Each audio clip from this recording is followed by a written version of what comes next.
The phone call came at 11:47 p.m. on the worst storm we'd seen in Colorado in 20 years.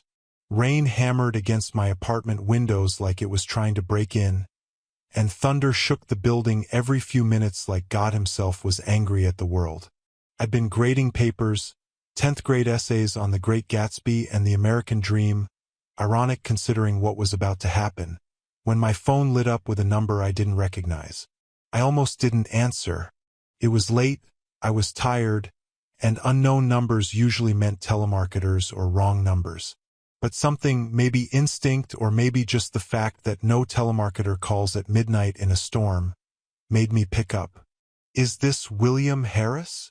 The voice was elderly, shaking with concern, barely audible over what sounded like dishes clattering in the background. "Yes, who's this?" "This is Doris from the Riverside Diner. I've got an old man here, says he's your grandfather. He's in a bad way, hon. Soaked through to the bone, won't say what happened, but he had your number written on a napkin in his pocket. Keeps asking for someone named Margaret. My name is William Harris. I'm 32 years old, and I teach English at Mountain View High School in Denver.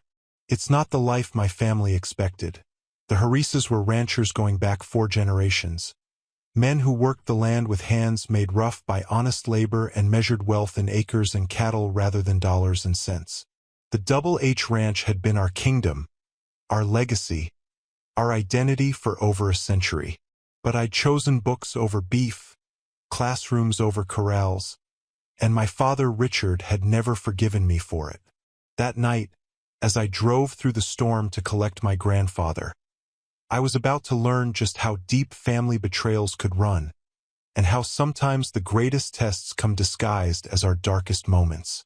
"I'll be there in 20 minutes, I told Doris, already grabbing my keys from the bowl by the door, my hand shaking slightly. "Is he hurt? Does he need an ambulance?" "He says no, but honey, he's 87 years old and confused. Keeps saying he's sorry, talking to someone who isn't there. You might want to hurry. Keep him warm. I'm on my way. Margaret, my grandmother, dead for 5 years come November. She'd been the heart of our family, the one who held us all together with Sunday dinners and unconditional love. Since she'd passed, we'd all drifted apart like planets without a sun. Whatever had happened to put Grandpa Samuel out in this storm, it had shaken him badly enough to reach for ghosts. I threw on my rain jacket over my pajamas, no time to change properly, and grabbed my wallet and phone. My neighbor, Mrs. Chun, poked her head out as I rushed past. She was always awake, always watching, a guardian angel disguised as a nosy retiree. "Everything okay, William?" she asked, her eyes taking in my disheveled appearance. "Family emergency," I said, not slowing down. "If you hear my alarm going off, I forgot to set it." "Can you?" "I'll handle it," she said, "because that's what good neighbors do.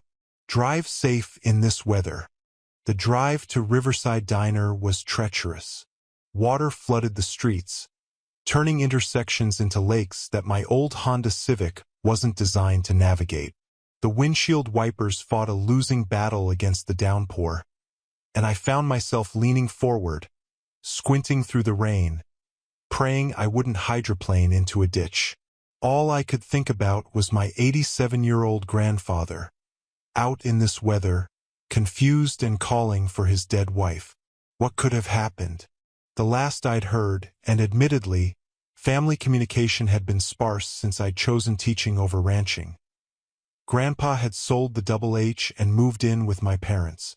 The sale had been big news 6 months ago. 4,000 acres of prime Colorado ranch land, in the family since 1892, sold to developers for $1.2 million. I'd called him when I heard, trying to hide my sadness at the loss of our heritage. "It's just land, Billy," he'd said, using my childhood nickname. "Can't take it with me, and I'm too old to work it anymore. Your dad says this is best for everyone. Your dad says." Even then, I'd noticed how he'd deferred to my father's judgment, how tired he'd sounded. But I'd been wrapped up in my own life, teaching, grading, trying to make a difference in kids' lives, and I'd let it slide. Now, driving through this biblical storm, I wondered what else I'd missed. The diner glowed like a beacon in the storm, its neon sign flickering but stubborn, the windows fogged with warmth and steam. I parked as close as I could and ran for the door, getting soaked in the 10 feet between my car and shelter. Inside, the familiar smell of coffee and grease wrapped around me like a blanket. And there, in a corner booth wrapped in what looked like several tablecloths, sat my grandfather. My heart broke at the sight of him. Samuel Harris, who'd once stood 6'2" and could wrestle a calf to the ground single-handed, looked small and fragile. His clothes were soaked through, clinging to a frame that had lost too much weight. His white hair, usually neatly combed, was plastered to his head like he'd been swimming. His hands, those capable, working hands that had taught me to tie knots and fix fences, trembled around a cup of coffee he couldn't seem to lift. "Grandpa," I said, sliding into the booth across from him, trying to keep my voice steady. "It's me. It's William. You're safe now." He looked at me, and for a terrifying moment I wasn't sure he recognized me. His blue eyes, usually sharp as a hawk's despite his age, were clouded with confusion and something else. Fear? Shame? Then his face crumpled like paper, and he was crying, great gasping sobs that shook his whole body. "William? That you, boy? Really you?" "It's me, Grandpa. I'm here. You're safe." I reached across the table, took his cold hands in mine. "What happened? What are you doing out here in this storm?"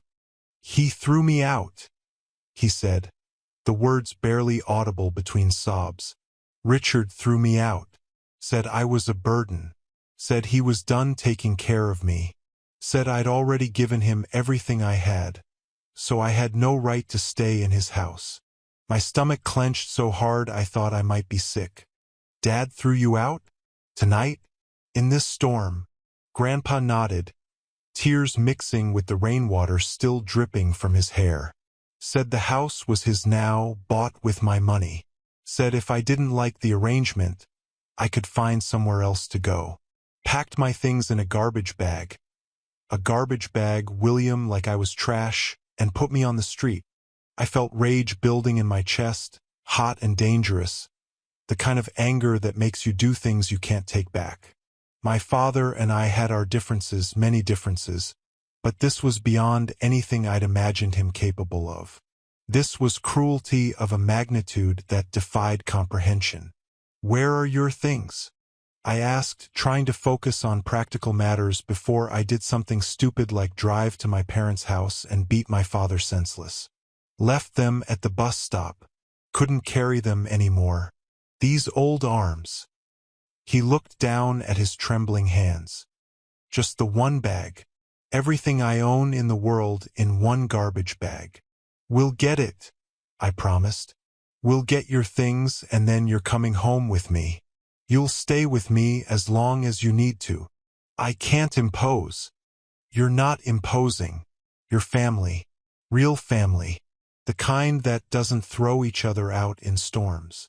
I stood, helped him to his feet, noticing how much weight he'd lost, how frail he'd become. When had I last really looked at him? When had I last visited? The guilt was almost as strong as the anger. Doris appeared with a to-go cup of hot coffee and a bag of sandwiches. "On the house," she said when I tried to pay. "You just take care of him, honey. Man his age shouldn't be out in weather like this. Breaks my heart, what some people do to their own." I thanked her, wrapped my arm around Grandpa's shoulders, and guided him to my car.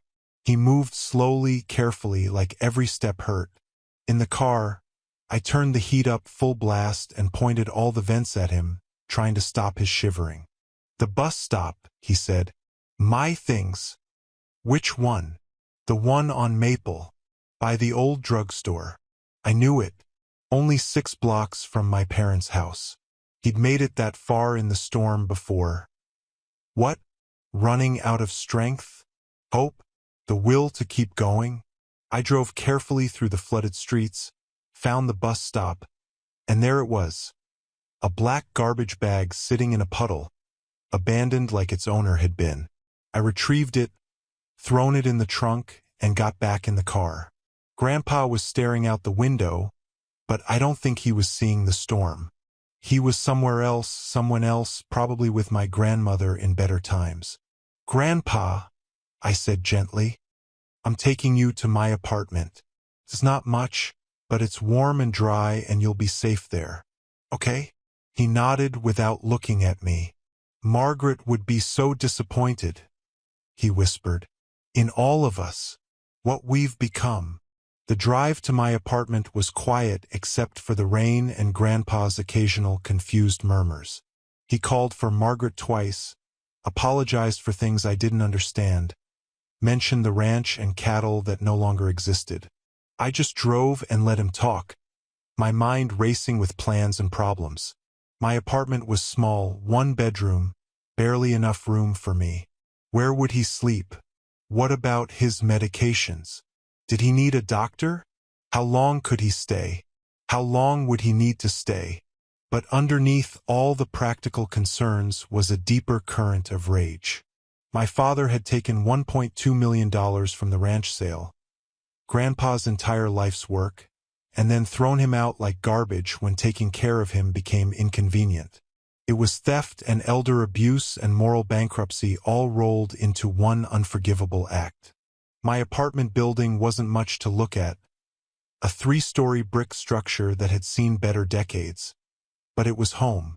I helped Grandpa inside, grateful for the elevator even if it groaned and shuddered. Mrs. Chun poked her head out again as we passed. "This your grandfather?" she asked, taking in his soaked appearance with sharp eyes. "Yes, he's going to be staying with me for a while."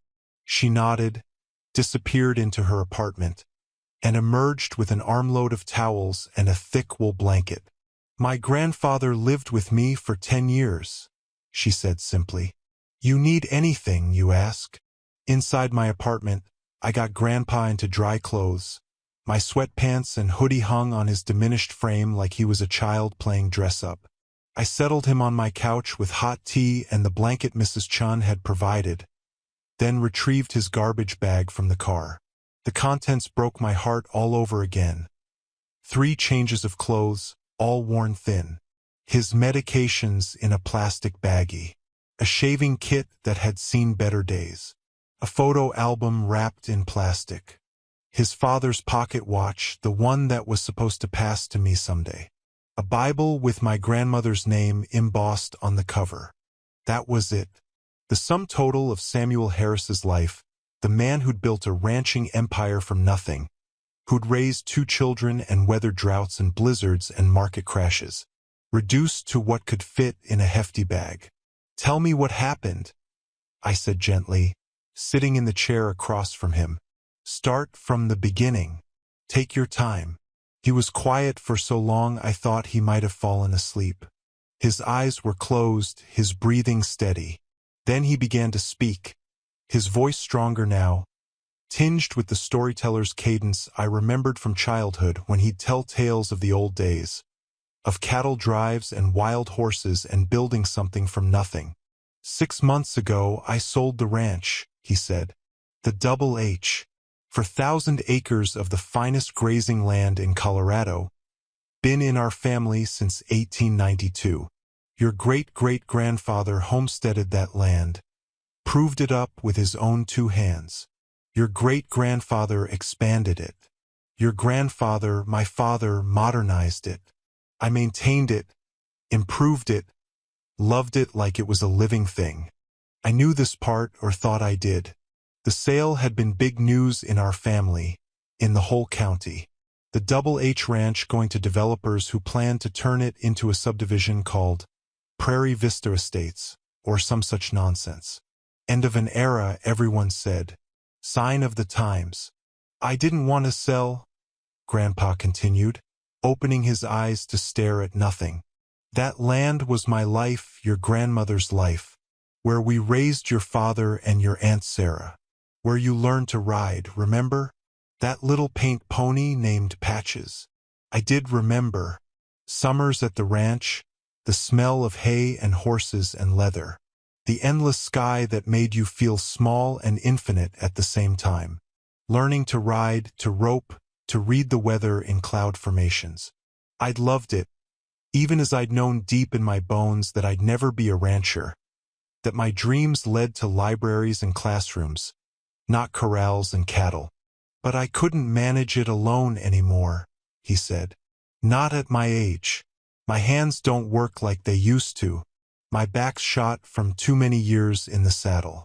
And after your grandmother passed, he paused, swallowed hard. The house was too empty.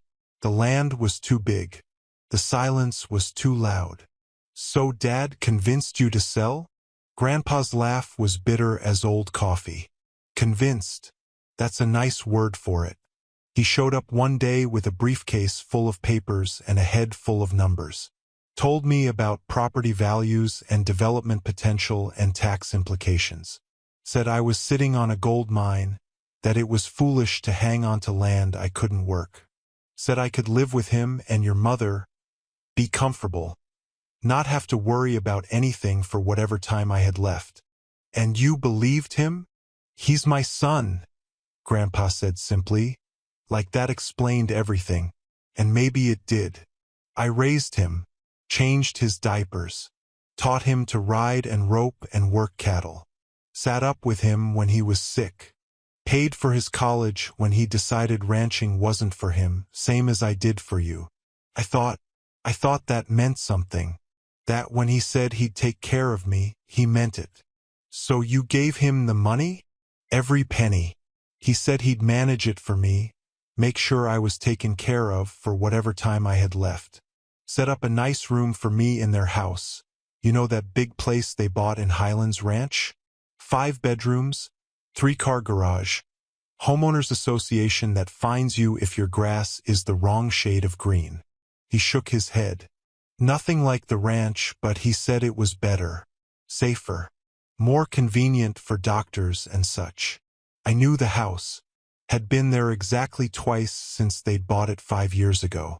It was everything the ranch wasn't. Manicured, sterile, designed to impress rather than shelter. The kind of place where you took your shoes off at the door and worried about spilling things on the white carpet. At first it was fine, Grandpa said.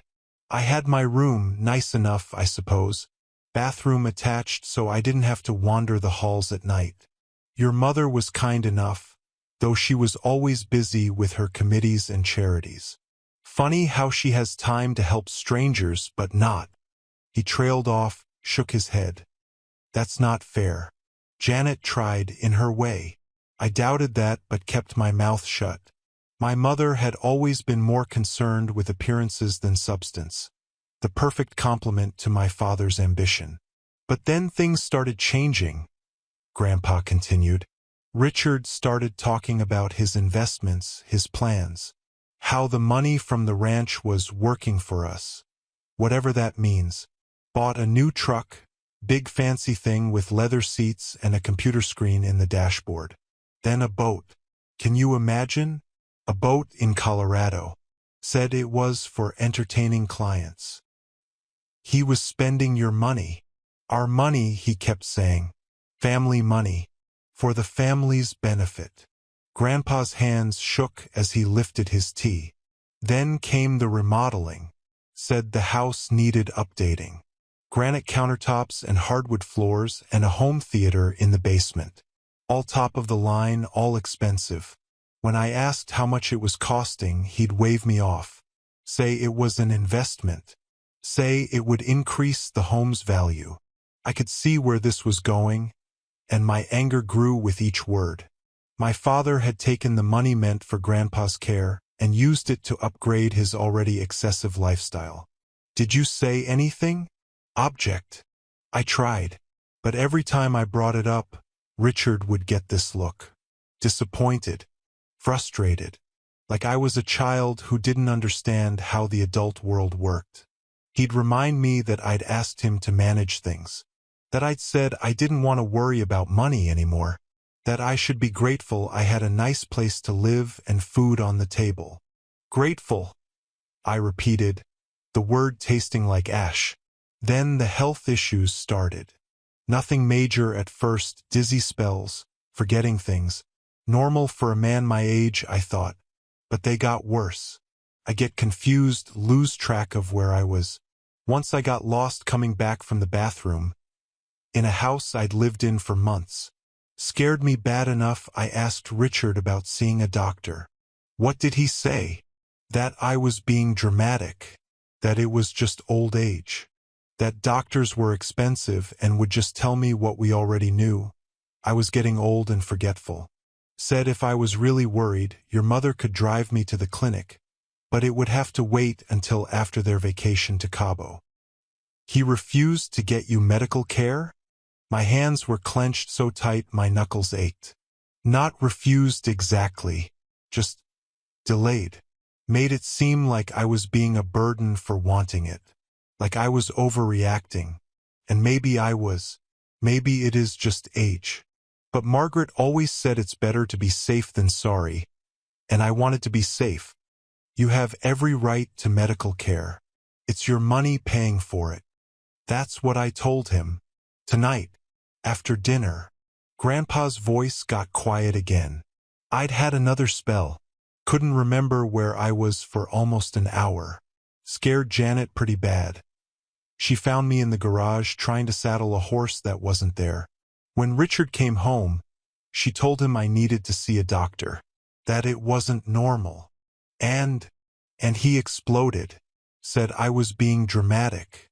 Said I was playing up the confusion for attention. Said doctors were a waste of money for someone my age. That's when I made my mistake. What mistake? I reminded him it was my money. That I'd sold everything I'd worked for my whole life and given it to him to take care of me. That the least he could do was make sure I saw a doctor when I needed one. Grandpa paused, staring into his tea like it held answers. I waited, letting him tell it at his own pace even though I wanted to shake the rest out of him, wanted to race to my father's house and shake him instead. He laughed, Grandpa finally said. Not a nice laugh, a mean one. Said it wasn't my money anymore. Said I'd given it to him free and clear. Said there was no contract, no agreement, just a stupid old man who'd handed over everything and expected something in return. Said if I didn't like the arrangement, I could leave. So you said you'd leave? No. His voice was barely a whisper now.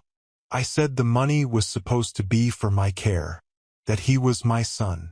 That family takes care of family. That's when he told me I wasn't family. I was a burden, a drain on resources, an old man who'd outlived his usefulness and was too stupid to realize it. My vision actually went red at the edges.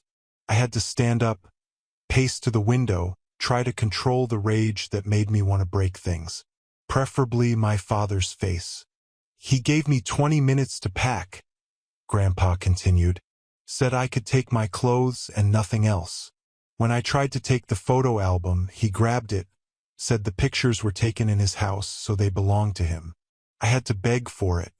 Beg my own son for pictures of my dead wife. He finally threw it at me, said it was worthless anyway, just like me. Then he threw you out. Called me a cab, but I only had $40 in my wallet. He'd taken my credit cards months ago. Said it was for my own good so I wouldn't get confused and buy things. The cab driver took me as far as the bus stop before the money ran out. I was going to take the bus to somewhere. I don't know where. Then the rain started, and I couldn't remember which bus to take. And I was so cold, and everything was so confusing. He was crying again. Silent tears that broke my heart more than sobs would have. I found the diner. Doris was kind. Gave me coffee, let me sit. I remembered I had your number in my wallet. Wrote it down last time you called. Just in case. Just in case of what, I don't know. But I guess I know now. You did the right thing, I said, coming back to sit across from him. You're safe now. You'll stay here with me. For as long as you need. I can't be a burden to you too. You're not a burden. You never were. Dad's wrong. And what he did tonight was criminal. It's his money now. Nothing criminal about kicking out a house guest. But I wasn't so sure. Elder abuse, financial exploitation, there had to be some recourse. But that was for tomorrow. Tonight I just needed to take care of him. I set him up in my bedroom, taking the couch for myself. He protested, but I insisted. My bedroom was warmer, had the better mattress, and was farther from the street noise. As I was gathering pillows and blankets for my couch bed, he called me back. William? Why did you leave the ranch? Really? It was a question he'd never asked before. Everyone knew I'd left for college and never came back, choosing teaching over ranching. But no one had ever asked why exactly. They just assumed I wasn't cut out for ranch life, that I was too soft or too bookish or too something. Because I saw what it was doing to Dad, I said honestly, sitting on the edge of the bed. The way he looked at the land and saw only dollars. The way he treated the workers like equipment instead of people. The way he talked about you and Grandma when you weren't around, like you were obstacles to his plans instead of the people who'd built everything he wanted to inherit. Grandpa was quiet, digesting this. I loved the ranch, I continued. Still do. Some of my best memories are there. But I couldn't become him. Couldn't turn into someone who valued profit over people, who saw family as either assets or liabilities. So I chose a different path. One where I could help people instead of using them. Teaching, he said. And for the first time it didn't sound like disappointment. Teaching. It doesn't pay much, and Dad thinks it's a waste of my potential. But when I help a kid understand something they've been struggling with, when I see that light go on in their eyes, when I get a letter from a former student saying I made a difference, that's worth more than any ranch. He nodded slowly. You were smarter than I was. I kept hoping Richard would change. Kept thinking if I just gave him one more chance, loved him a little harder, he'd become the son I tried to raise. But maybe some people are just born counting coins instead of blessings. It's not your fault, Grandpa. You did your best. Sometimes that's not enough, but it's not your fault. He reached out, patted my hand with his trembling one. You're a good boy, William. Always were. Your grandmother saw it. Said you had a gentle heart in a hard world. Said that was a rare thing. I miss her, I admitted. So do I. Every day. But tonight, sitting in that diner, I could hear her voice clear as day. Call Billy, she said. He'll help. And here you are. I squeezed his hand gently. Get some rest. Tomorrow we'll figure everything out. See a doctor, talk to a lawyer, get your life sorted. But tonight, just rest. You're safe. I left him to sleep and spent the night on my couch, laptop open, researching elder law and financial abuse.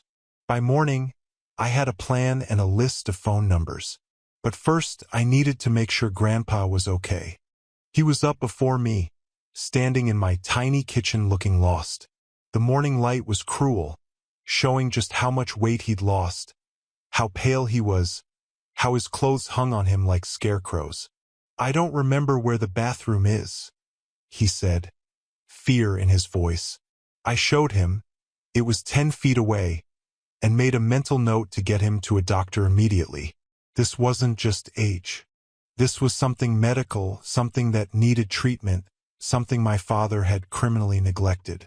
After he was dressed and we'd had breakfast, scrambled eggs and toast, simple but filling, I made calls. First to the school, arranging for a substitute for the next few days. Family emergency, I told them, which was the absolute truth. Then to a doctor who specialized in geriatric care, who could see us that afternoon. then to a lawyer who handled elder abuse cases, who was very interested in our story. Financial exploitation of the elderly is more common than people think, Jennifer Martinez told me over the phone. And if your grandfather gave the money with the explicit understanding it was for his care, we might have a case. Bring any documentation you have. Documentation? Did we have any? I asked Grandpa. Richard had me sign some papers when I gave him the money, he said, frowning with concentration. Power of attorney, he said, and something else. A gift letter? I can't quite remember. He kept all the copies. Of course he did. My father might be morally bankrupt, but he wasn't stupid. He'd have covered his legal bases. The doctor's appointment that afternoon was revealing and infuriating in equal measure. Dr. Patel ran a battery of tests, asked dozens of questions, and looked increasingly concerned as the appointment progressed. Mr. Harris is showing clear signs of dementia, she told me privately while a nurse helped Grandpa with some cognitive exercises. Early stage but progressing. With proper medication and care, we can slow the progression significantly. But I'm concerned about how long he's gone without treatment. How long would these symptoms have been noticeable? Months at least, possibly a year or more. Anyone living with him would have seen the signs. The confusion, the memory loss, the disorientation. It's impossible to miss if you're paying attention. If you're paying attention. But my father hadn't been paying attention to anything but the dollar signs. Is it reversible? Some of the confusion might improve with medication. But dementia is progressive. We can slow it down, improve quality of life, but we can't stop it entirely. She looked at me with kind eyes. He'll need consistent care, routine, patience. It's not easy. I'll manage, I said, and meant it. There are resources available. Support groups, home health aides. Don't try to do this alone. But alone was all I had. My father had made that clear. Still, I nodded and thanked her, collected Grandpa and his new prescriptions, and headed home. That evening, as I was helping Grandpa organize his medications into a weekly pill container, my phone rang. I looked at the caller ID and felt my jaw clench. I almost didn't answer, but some perverse curiosity made me swipe accept. William. My father's voice was cold, controlled. Nothing like a man who'd thrown his father into a storm. I heard you have Dad. I have Grandpa, yes, since you threw him out. He left voluntarily. We had a disagreement about household rules, and he chose to leave. Household rules? Is that what you're calling elder abuse now? Don't be dramatic. He's an adult who made a choice. If he's told you some sob story about being mistreated, I saw him, I interrupted, soaked, confused, abandoned at a bus stop with his belongings in a garbage bag. What kind of man does that to his own father? A man who's tired of being taken advantage of. He shot back. Do you have any idea what I've dealt with these past months? The wandering, the confusion, the constant needs? Your mother couldn't handle it. It was affecting our lives, our marriage. Then you should have gotten him help. Medical help. Not thrown him out. Medical help costs money. His money. The $1.2 million you took from the ranch sale. There was silence on the line. Then, that money is gone. Invested. Tied up in non-liquid assets. The market's been volatile. You spent it. On yourself. On your house and your boat and your lifestyle. I spent it on my family. On our future. Dad had his time. This is mine. The casual cruelty of it took my breath away. He's your father. And? That doesn't make him my responsibility forever. I gave him 6 months. 6 months of room and board. That's more than most would do. Most wouldn't steal his life savings first. I didn't steal anything. He gave me that money freely. I have the paperwork to prove it. So before you start making accusations, maybe consider who's paying for his care now. Because it won't be me. I don't want your money. I want you to admit what you did was wrong." He laughed, an ugly sound. "Wrong? I gave him a place to live, fed him, put up with his decline. What did you do, William? When's the last time you visited? When's the last time you called? You walked away from this family years ago, and now you want to play the hero? Fine. He's your problem now. See how long your bleeding heart lasts when you're cleaning up after him at 3 a.m. He hung up before I could respond. I stood there, phone in hand, shaking with rage. Not at his words, I'd expected those, but at his complete lack of remorse. He'd stolen from his father, neglected his health, thrown him out like garbage, and felt justified in all of it. "That was Richard?" Grandpa asked from the doorway. I hadn't heard him approach. "Yeah," making sure I knew he wasn't going to help. He was always good at making sure people knew where they stood. Grandpa moved to the couch, sat down heavily. "Even as a boy, black and white, no shades of gray. You were either useful to him or you weren't. How did he become like that? You and Grandma weren't like that." "I don't know. Nature versus nurture, I suppose. We gave him and Sarah the same raising, but they turned out so different. Sarah calls every week, sends pictures of the grandkids. Richard. Well, you saw what Richard became." We sat in silence for a while. Then Grandpa said, "I should probably look into one of those senior homes. Assisted living, they call it. I've got $40 and my Social Security. Maybe it's enough." "You're not going to a home," I interrupted. "You're staying here. We're going to get your money back, or at least make sure Dad can't waste any more of it. And we're going to get you proper care.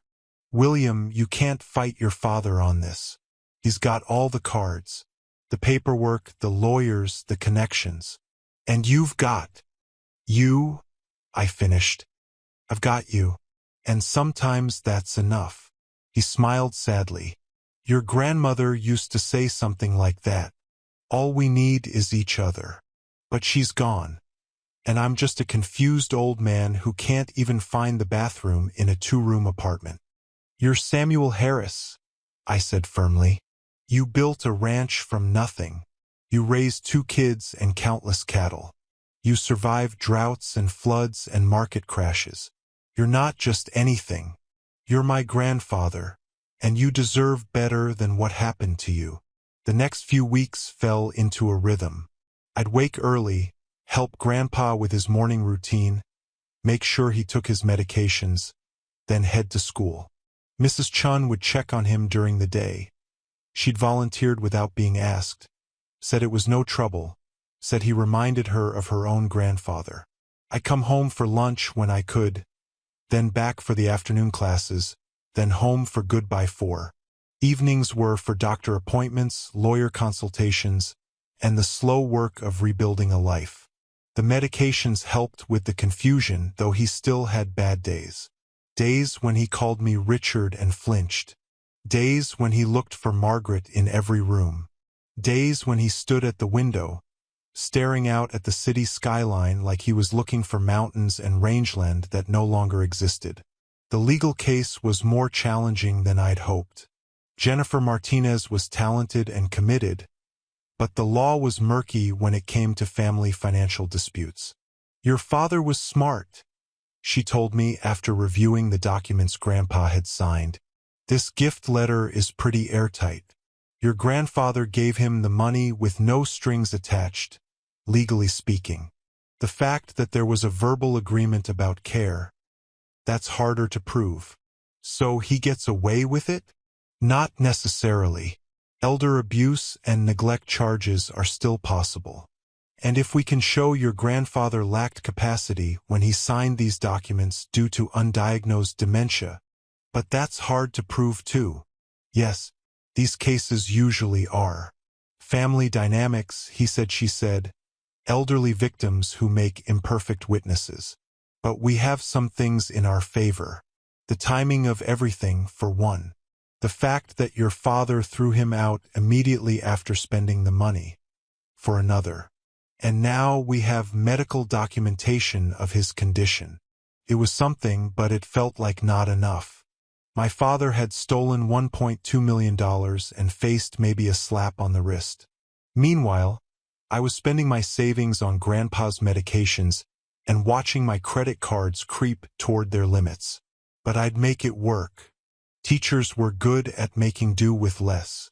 My relationship with Lisa, who I'd been dating for 6 months, didn't survive the new arrangement. She tried to be understanding at first, but after the 3rd canceled date, the 5th weekend spent at home instead of out, the 10th time I had to leave early because Grandpa needed me, her patience wore out. "I get that you want to help him," she said during what would be our last conversation. "But you're 32, Will. You can't put your entire life on hold for this. He's my grandfather. He has no one else. And what about us? What about your future? Are you going to be his caretaker forever? If that's what it takes, yes." She looked at me like I'd grown a second head. That's crazy. He should be in a home, somewhere with professional care. Those places cost thousands a month. Money we don't have because my father stole it all. Then let your father deal with the consequences. Take your grandfather back. Dump him on their doorstep. Make it their problem. I stared at her, wondering how I'd so badly misjudged her character. "I can't do that. Can't or won't. Both." She left that night, and I added another loss to the growing tally. But I couldn't abandon Grandpa. Not like everyone else had. Not when he'd been there for every birthday, every school play, every milestone of my childhood. Not when he'd supported my choice to teach even when the rest of the family mocked it. Not when he needed me. 3 months into our new arrangement, I got an unexpected call. Aunt Sarah, my father's sister who lived in Phoenix. "William? I just heard about Dad. I can't believe Richard. Is he okay? Are you okay?" I filled her in on everything, Grandpa's condition, the legal situation, our daily struggles. She listened without interrupting, then said the magic words, "How can I help?" Turns out she could help a lot. She started sending money. Not much, she wasn't wealthy, but enough to ease the medication costs. She called Grandpa daily, giving him someone else to talk to. She flew out once a month to give me a break, to take Grandpa to appointments or just sit with him while I caught up on grading or sleep or sanity. "I should have known," she said during one visit, watching Grandpa nap in his chair. "I should have checked on him more. But Richard always said everything was fine, and I was so far away, and I failed him too." "You didn't throw him out in a storm." "No, but I let Richard control everything. I knew what he was like, how he valued money over everything else. I should have protected Dad. We all should have done things differently. But we're here now. That's what matters." She brought up something I'd been avoiding thinking about. "What happens long-term, Will? His condition is going to get worse. You can't manage alone forever." "I'll manage as long as I can." And then, I didn't have an answer. The future stretched out like a darkening road, full of uncertainty and inevitable loss. But I couldn't think about that. I could only handle today, this moment, this need. Then, on a quiet Tuesday morning in March, everything changed. I woke to find Grandpa hadn't gotten up for coffee. He was still in bed, peaceful, like he'd just decided not to wake up. His face was calm, almost smiling. One hand stretched out like he was reaching for someone. "Margaret," I whispered, knowing somehow that she'd finally come for him. The paramedics said it had been quick. A stroke in his sleep. No pain. A mercy, they called it. I sat with his body until the funeral home came, holding his hand that had once been so strong. that had built fences and delivered calves and held my grandmother through 43 years of marriage. I'd known this was coming. His health had been declining despite the medication, but knowing didn't make it easier. I called Sarah first. She cried, said she'd fly out immediately. Then I called my mother because someone had to tell her, and she could tell my father. She took the news with her characteristic emotional distance. "Well," she said after a pause, "I suppose it's for the best." He wasn't himself anymore. "He was always himself," I said. "He just needed help being himself. Help you and Dad denied him. William, don't start. Your father did what he thought was best. For himself. Not for Grandpa. I'm not having this argument. When is the funeral?" I gave her the details and hung up, already exhausted by my family's ability to make everything worse. The funeral was small but meaningful. Sarah and I had planned it together, focusing on who Grandpa had been rather than what he'd become. We held it at the old Lutheran church near where the ranch used to be, the one where he'd married Grandma in 1959. Some of the old ranch hands came, men in their 70s and 80s who remembered Samuel Harris as a fair boss and a good man. Mrs. Chun came, dressed in her finest black dress, and sat with the family like she belonged there, which she did. My parents showed up, of course. Dad in an expensive suit that probably cost more than Grandpa's monthly medications. Mom in designer black that seemed to actively repel genuine emotion. Dad even had the audacity to give a eulogy, standing at the podium and talking about his father's legacy, the ranch's history, the importance of family. "We had our differences toward the end," he said, managing to sound both sorrowful and magnanimous. "But I loved my father, and I know he loved me.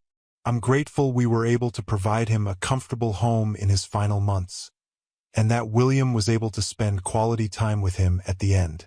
Family takes care of family, after all." I wanted to stand up and scream the truth, to tell everyone how this man had thrown his father into a storm with nothing but $40 and a garbage bag, how he'd stolen everything and given nothing back. But this wasn't the place. Let him have his performance. The truth would come soon enough. After the service, as people were gathering for the reception in the church basement, Dad approached me. Up close, I could see the calculation in his eyes, the wheels turning. "William," he said, his voice pitched for the surrounding mourners to hear, "thank you for taking care of Dad at the end. I know it wasn't easy." "No," I said, not playing along. "It wasn't, especially without any help from the person who stole his life savings." His face tightened, but he maintained his concerned son act. "This isn't the time or place. You're right. The time was 6 months ago when he needed medical care. The place was your house where he should have been safe. But you chose money over family, and now we're here."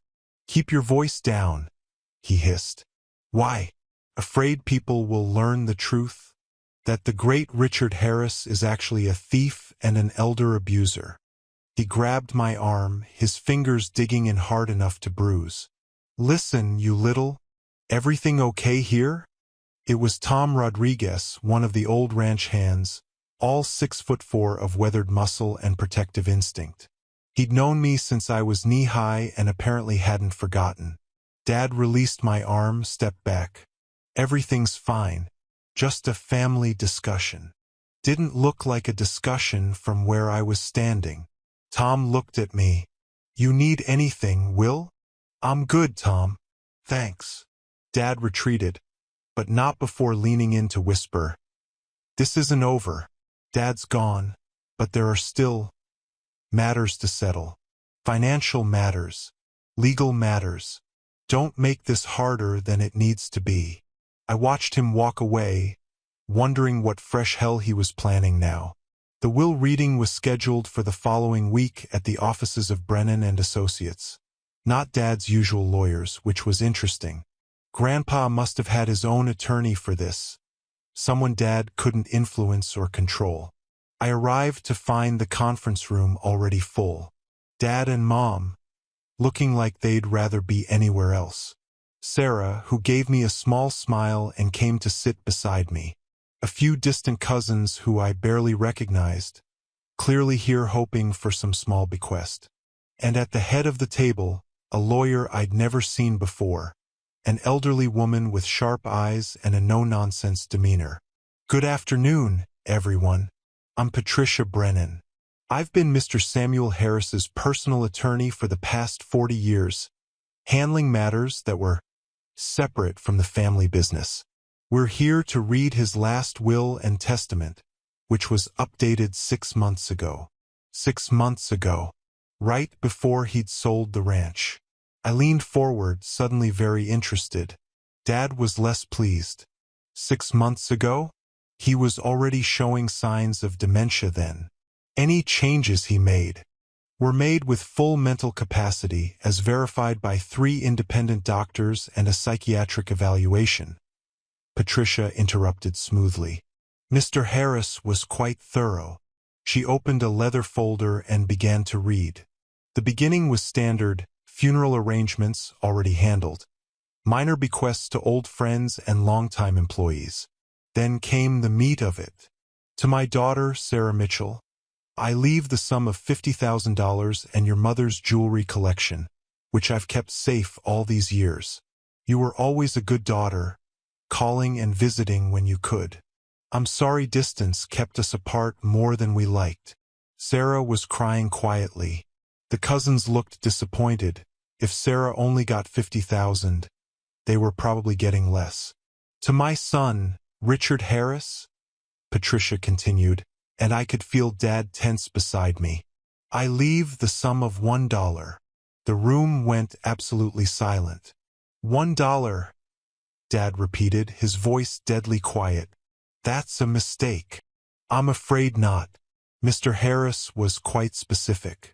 He goes on to say, this dollar represents the value you placed on my life when you cast me out.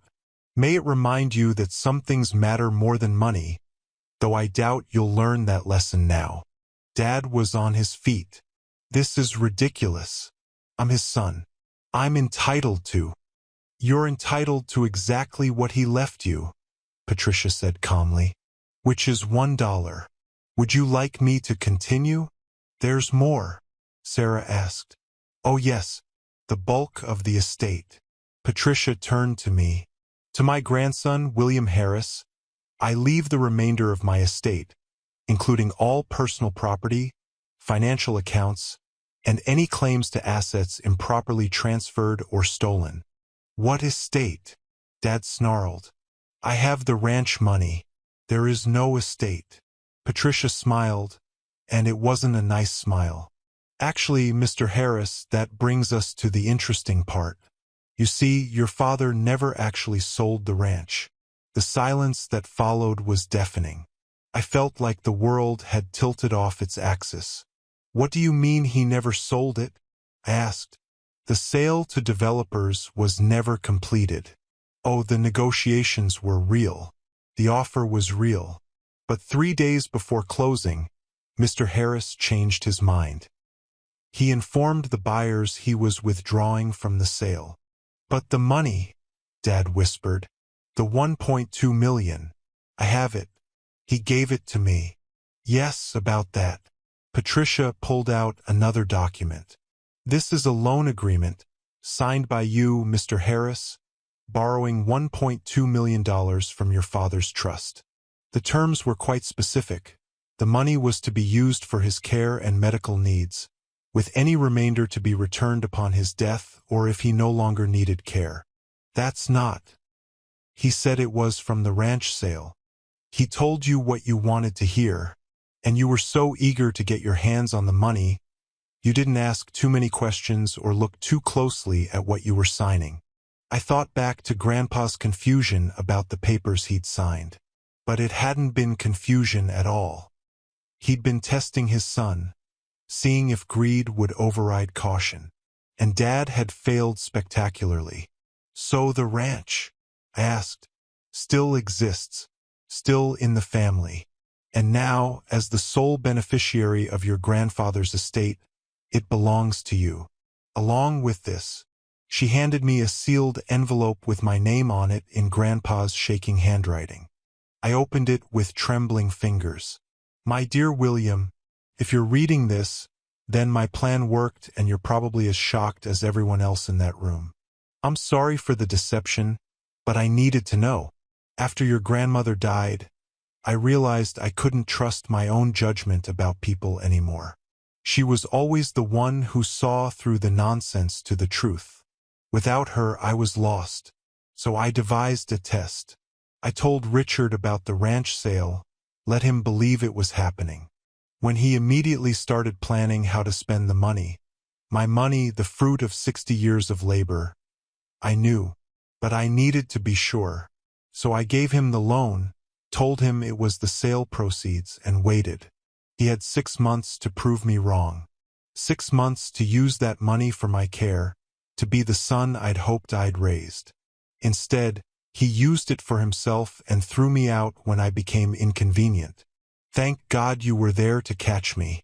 Thank God one of my boys became the man I'd tried to raise. The ranch is yours now. All 4,000 acres free and clear. The developers were offering $1.2 million, but the land is worth more than that. Or maybe it's worthless. Land is only worth what someone will pay, after all. But it's yours to decide. Sell it, keep it, donate it, whatever you think is right. I trust your judgment in a way I can't trust my own anymore. There's also about $200,000 in various accounts that Richard didn't know about. Your grandmother always insisted on keeping some money separate, just in case. She was smarter than me in so many ways. I know the last months were hard on you. I know what you sacrificed to take care of me. But you gave me something precious, dignity in my decline. Love when I was unlovable, proof that I'd done something right in this world by being part of creating you. Your father will fight this, of course. He'll claim I was incompetent, that you influenced me, that it's unfair. Let him. I've left enough evidence of his betrayal to bury him if he tries. Patricia has it all, recordings, documents, witness statements.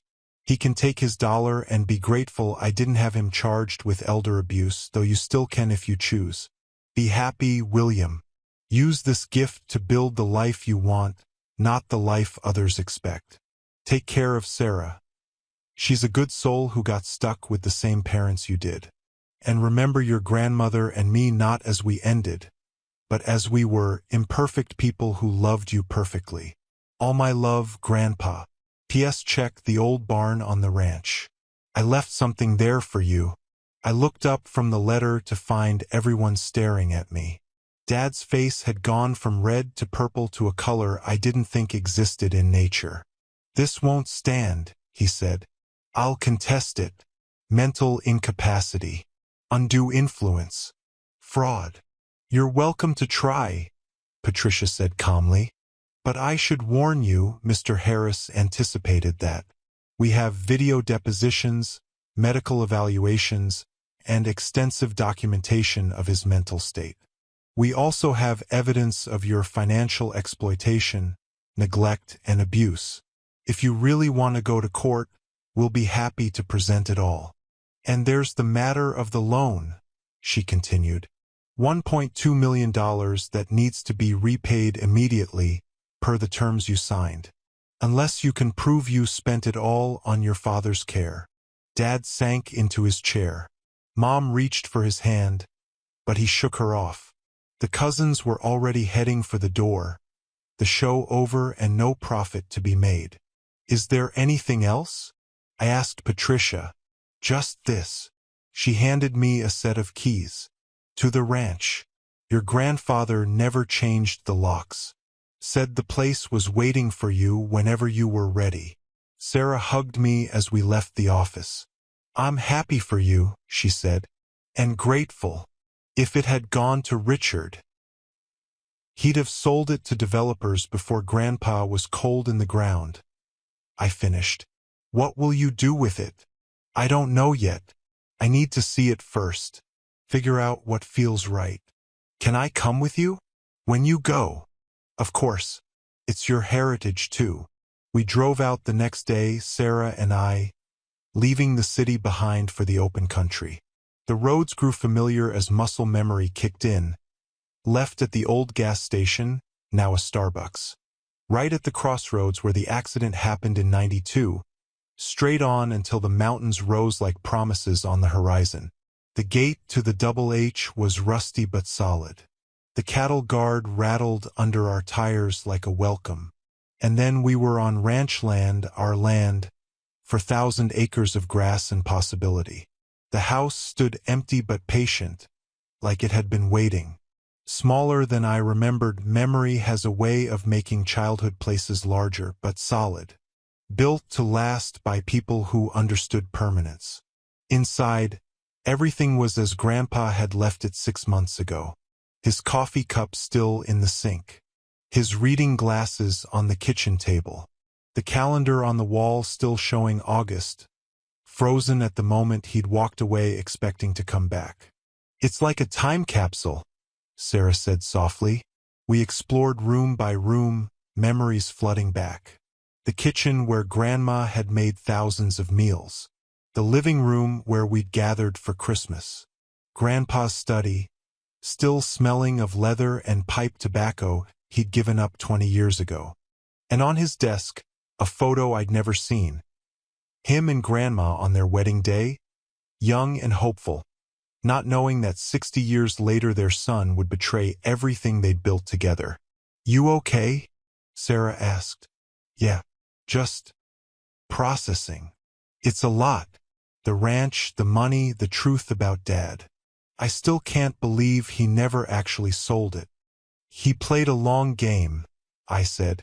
Grandpa always was smarter than people gave him credit for. We found the barn he'd mentioned in his letter. Inside, under a tarp, was Grandpa's truck. A 1976 Ford F-150, lovingly maintained. On the seat was another envelope. William, this was my first new truck, bought with cattle money in '76. Your grandmother said it was too expensive, but I was proud as a peacock. Taught you to drive in this truck when you were 14, remember? You ground the gears something awful, but you got the hang of it. It's yours now. Still runs like a dream if you treat her right. Thought you might want something of mine that wasn't land or legacy or legal troubles. Just a truck that's been places and seen things and always brought us home. Love, Grandpa. I ran my hand over the worn steering wheel, remembering those driving lessons. Grandpa patient as a saint while I jerked and stalled around the ranch roads. Clutch is like a handshake, he'd said. Too soft and nothing happens. Too hard and you offend everybody. Got to find the sweet spot. You keeping it all? Sarah asked as we stood looking out over the pastures. I don't know. It's a lot of land for someone who doesn't ranch. You could learn. I'm a teacher, not a cowboy. You're a Harris, she said simply. That used to mean something. Could again, with the right person running things. I thought about it as we drove back to Denver. The ranch, the legacy, the chance to rebuild something my father had tried to destroy. It was tempting, but I had a life in Denver, students who depended on me, a career I'd built and loved. But I also had 4,000 acres of possibility and a grandfather's faith that I'd do the right thing with it. Over the next few months, I split my time between Denver and the ranch. Weekends and school breaks spent fixing fences, clearing out the house, deciding what to do with it all. Dad had tried to make good on his threats to contest the will, but backed down when Patricia's firm sent him a preview of the evidence they'd present. The loan came due, and he had to liquidate most of his assets to pay it back. The house in Highlands Ranch, the boat, the luxury cars, all gone to repay what he'd stolen. He called me once during this time. Not to apologize, Richard Harris didn't do apologies, but to bargain. The ranch is too much for you to handle, he said. I have connections with developers. We could partner. I hung up on him. Some conversations weren't worth having. In the end, I found a solution that felt right. I kept 1,000 acres around the main house and barn, enough to maintain the heart of the Double H. The other 3,000 I sold, but not to developers. To the Nature Conservancy, ensuring it would remain open land forever. The money from that sale went into a trust for rural education, funding scholarships for ranch kids who wanted to go to college but couldn't afford it. I still teach in Denver during the school year, but summers and breaks, I'm at the ranch. I've learned to run cattle, just a small herd, nothing like Grandpa's operation, but enough to keep the land active and purposeful. Sarah brings her kids out to ride and explore. Even Mom has visited, though she and Dad are divorced now, his financial ruin being the final straw in a marriage built on appearances. The house has life in it again. Not full-time, not like before, but enough.